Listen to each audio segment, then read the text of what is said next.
All praises to Yahweh Ba'ashem Yahawashi, Ba'ashem Makar double honors to the apostles and the elders of Great Millstone, and Shalom to the elected nation of Israel. What you're seeing on the screen right now, right, those words you can see that are in bold, right, those words that you can see that are in bold, that if I say them words, this video will guaranteed, even though there's hardly anyone that even watches these videos anyway, it will guaranteed be taken off the internet. Guaranteed 100%. It will have violated something and it will be taken down. So I'm not going to say the words that you can see on the screen, right? But what you can see on the screen, man, is one of the greatest prophecies that must come to pass, right? It's one of the greatest prophecies that has to come to pass. And this prophecy, where you can find a prophecy written, is in Revelation, the 13th chapter, the 16th verse and the 17th verse, which roughly says, "And he causeth all, both small and great, rich and poor, free and bond, to receive a charogma in their right hand or in their foreheads, and that no man might buy or sell, save he that had the charogma," right? That had the charogma.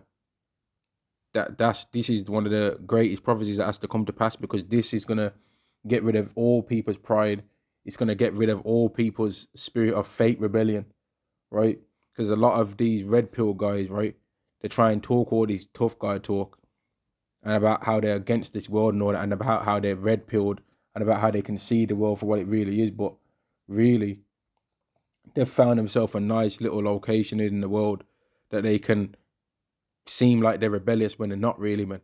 They really love the way how this society runs, and that's why they don't care for the society to change. They just found a good way to manage being in it, man. They've found an excellent way how to handle living in the society according to what it is. They understand women are wicked. They understand all of this stuff. They understand the financial system's dodgy, but they found a way how to use credit to their advantage. They found a way how to use women's wickedness against them, to where they can be a little player here and do their thing and there and cast the woman away and that, right? They found a way to adapt to this society without any thought of a society that's going to come after this, right? But this is one of the greatest prophecies that has to happen to really put a separation between who believes in the Lord and who don't believe in the Lord, because we can all say whatever we want regarding whether we believe in the Lord now, right? It's real easy to say it now, but ultimately, when this thing gets made mandatory that you can see on the screen right now, it's going to be known if people believe in the Lord for real then.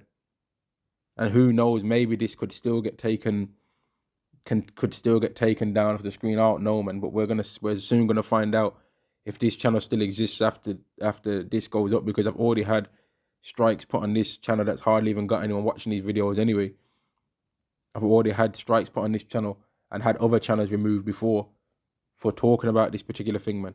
Because if you talk about it with too much zeal and passion, you might slip and say the wrong word, which gets it taken down. But another prophecy on this scripture is Revelation 19 and 20, which speaks about how people are going to be deceived into taking this particular thing, meaning that it's going to seem like a good idea to take it, yet when you take it, you're going to receive the judgment that is written in the prophecies regarding taking it, which the judgment is written in Revelation 14 and verse 9, right? The judgment is written in Revelation 14 and 9, and that judgment is going to be upon everybody that takes this thing, man. But the scriptures give you more in depth on the judgment of Revelation 14 and 9 in the scriptures of Zechariah 14 and 12, and in the scriptures of Malachi 4 and 1.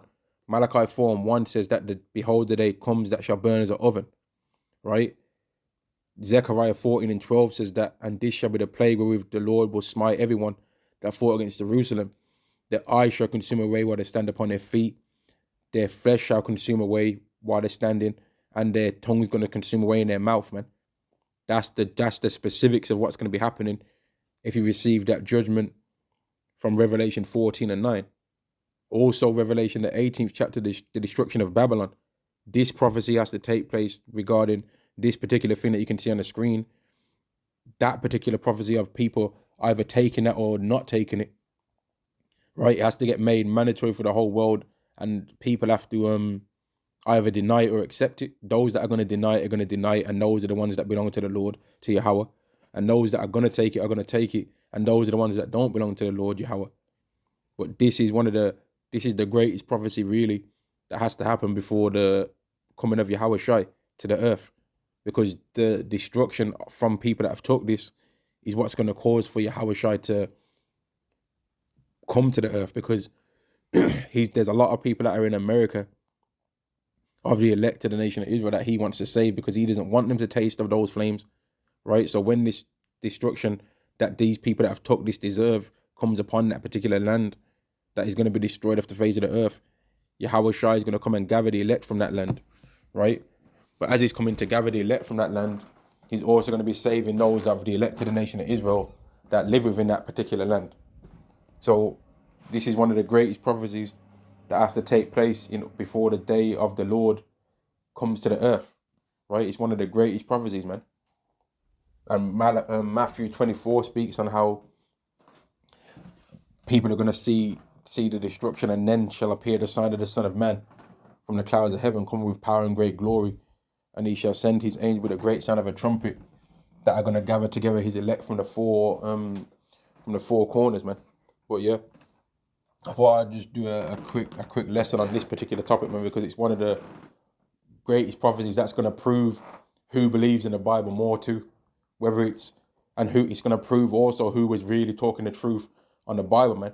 Because Great Millstone have been speaking about the charagma more than anybody else, right? They speak about it more than anybody else, man. Christianity doesn't even like to speak on it at all, and then some other Hebrew Israelites don't believe that it is what it is. But what are they going to say that this prophecy is then, or that this particular thing is when it gets made mandatory? What scriptures are they going to go into in the Bible to show as to why that's happening? Because the only scripture that they'll be able to go to that makes sense is the ones that I just mentioned, Revelation 13 and 16 to 17, Revelation 19 and verse 20, right? And Revelation 20 and verse 4, which I didn't speak on. But Revelation 20 and verse 4 is a prophecy that speaks about how people are going to be beheaded for not taking it.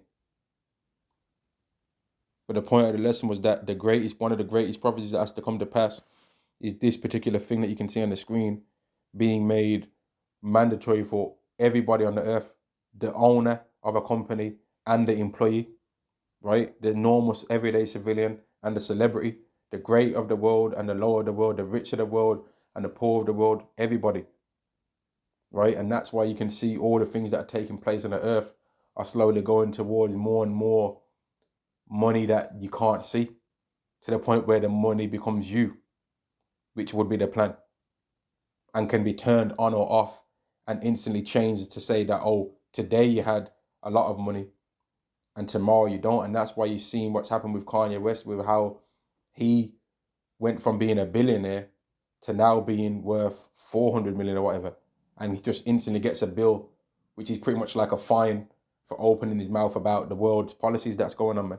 But if you have this particular money within you that's planted inside of your body, which when I think about that, it feels disgusting to me, man.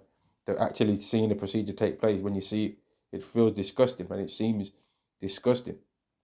But when you think about it, man, what they're planning to do is to put it inside of people's bodies so that they can just say, okay, today, because you've did the things we want you to do, we'll just give you some credits. But if you speak about anything wrong, then we're going to take your credits away.